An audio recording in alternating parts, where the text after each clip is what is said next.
الرحمن الرحیم۔ تہجد کی دعاؤں میں کتنی طاقت ہے۔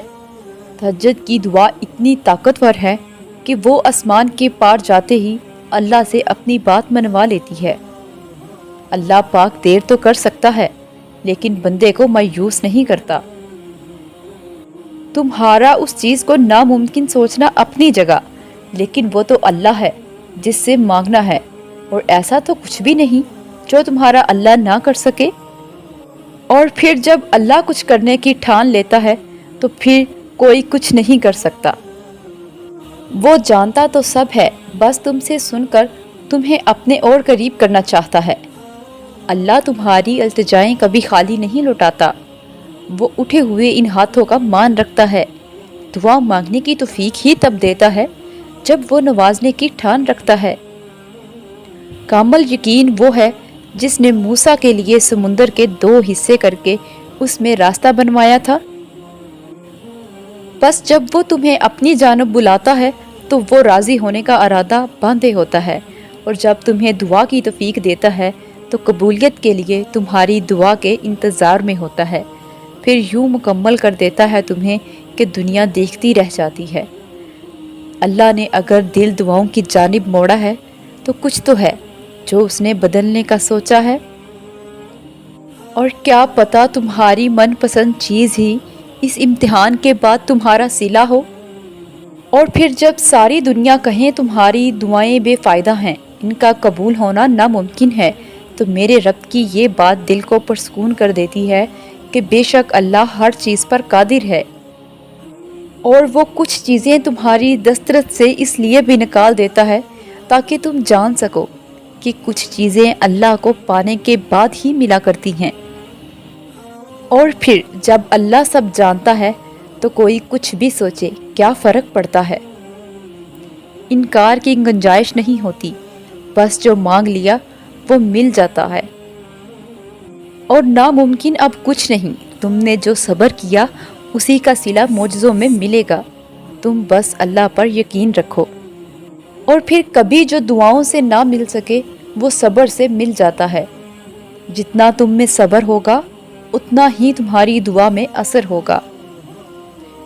کبھی سوچا ہے بن مانگے جو اللہ نے عطا کیا ہے وہ واپس لے لیا تو کیا کرو گے؟ تمہاری بے چینی کو وہ سکون میں بدلنے پر قادر ہے۔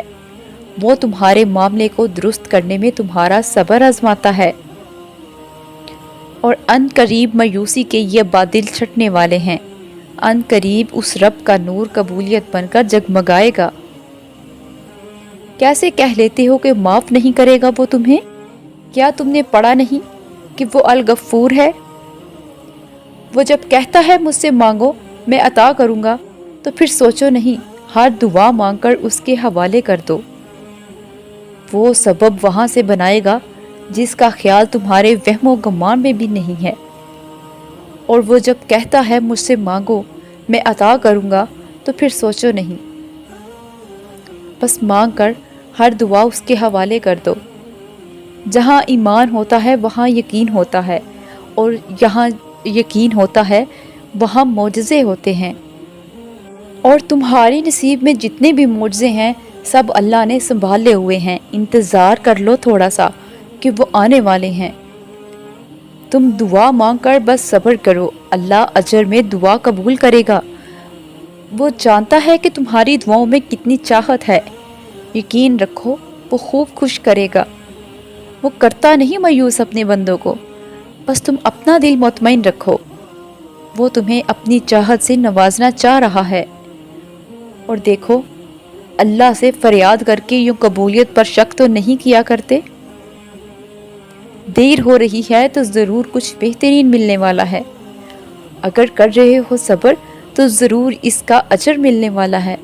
ہو کر مایوس تم اگر پھر سے جینے میں آئے ہو تو ضرور تمہیں اس کا سہارا ملنے والا ہے۔ اور پھر کسی دن ایسا ہوگا کہ بھولی ہوئی دعائیں بھی پوری ہو جائیں گی۔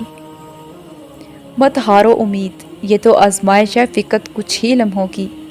آزمائش کے بعد سکون کا وعدہ بے وجہ تو نہیں۔ یقین رکھو اس ذات پر تو یقیناً وہ تمہارا دل خوش کرنے والا ہے۔ بس دعاؤں کے سلسلے کو تم نے رکنے نہیں دینا۔ اللہ تمہیں تمہارے گمان سے بڑھ کر نوازنے والا ہے۔ اور پھر تہجد کی دعائیں اللہ نے بنائی ہی قبولیت کے لیے ہیں۔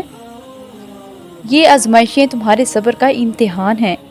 اس امتحان کا انعام وہ ہے جو تم دعاؤں میں مانگتے ہو۔ اور پھر اللہ کی رضا میں راضی ہونے کا مطلب یہ ہرگز نہیں کہ آپ دعا مانگنا ہی چھوڑ دو۔ وہ نہ چاہے تو کوئی پتا بھی نہ ہل سکے، وہ چاہتا ہے تبھی تو تمہارے منہ سے دعا جاری ہوئی ہے۔ اور پھر جب دل تھک جائے تو جان لو کہ آسمان سے تمہاری مدد کے لیے قبولیت کا اب کوئی نہ کوئی دروازہ کھلنے لگا ہے۔ اللہ کی مدد آ ہی جاتی ہے، اتنا یقین تو ہے۔ جب اللہ انتظار کے ذریعے تمہیں آزماتا ہے تو شیطان دعا پوری نہ ہونے کے وسوسے تمہارے دل میں ڈالتا ہے، اور دیکھنا اللہ جلد ہی ایسے وسیلے بنائے گا کہ تم حیران رہ جاؤ گے۔ تمہارے اب تک کیے گئے صبر کا صلہ تمہاری پسندیدہ دعا پر کن کی صورت میں بھی تو ہو سکتا ہے۔ ممکن ہے کہ جو تم مانگ رہے ہو اسے ہی تمہارا مقدر لکھا گیا ہو، مگر اس کے ملنے کا وقت تمہارے سوچے ہوئے وقت سے مختلف ہو۔ اللہ سجدہ تہجد ان لوگوں کے نصیب میں لکھتا ہے جن کی دعاؤں کا نصیب کا لکھا بدلنا ہوتا ہے۔ ہو سکتا ہے اللہ نے تمہارے لیے بھی معجزوں کی کہانی لکھی ہو۔ ممکن ہے کہ جو تم دعا میں مانگتے ہو اللہ نے پہلے ہی تمہارے مقدر کا حصہ بنا دیا ہو، اور وہ تمہارے توکل اور صبر کو آزما رہا ہو، اور اسے تمہارا یوں بار بار مانگتے رہنا بہت پسند ہو۔ ناممکن کے لیے دعا مانگنے سے نہ رکو، کیونکہ تمہارے ساتھ اللہ ہے اور بے شک وہ ہر چیز پر قدرت رکھتا ہے۔ صرف وہی ہے جو ہر ناممکن کو ممکن کر سکتا ہے، تمہیں بس یقین رکھنا ہے۔ آج جو تمہاری دعاؤں کا حصہ ہے نا، دیکھنا ایک دن تمہاری زندگی کا حصہ ہوگا۔ ممکن ہے یہ انتظار دراصل تمہارے یقین کا امتحان ہو۔ تم جو مانگتے ہو دعاؤں میں وہی تمہارے صبر کا انعام ہو۔ اس کی رضا میں راضی ہونا اتنا مشکل نہیں جتنا آپ نے خود پر حاوی کیا ہوا ہے۔ تمہاری بے ترتیب دعاؤں کو ترتیب دے دینا، اس کا تمہاری ہر دعا پر یوں کون کہہ دینا کوئی اتفاق تھوڑی ہے۔ وہ فرماتا ہے سب کو چھوڑ کر اندھا اعتبار کر لو مجھ پر، یقین کرو میں اپنے وعدوں کا بڑا سچا ہوں۔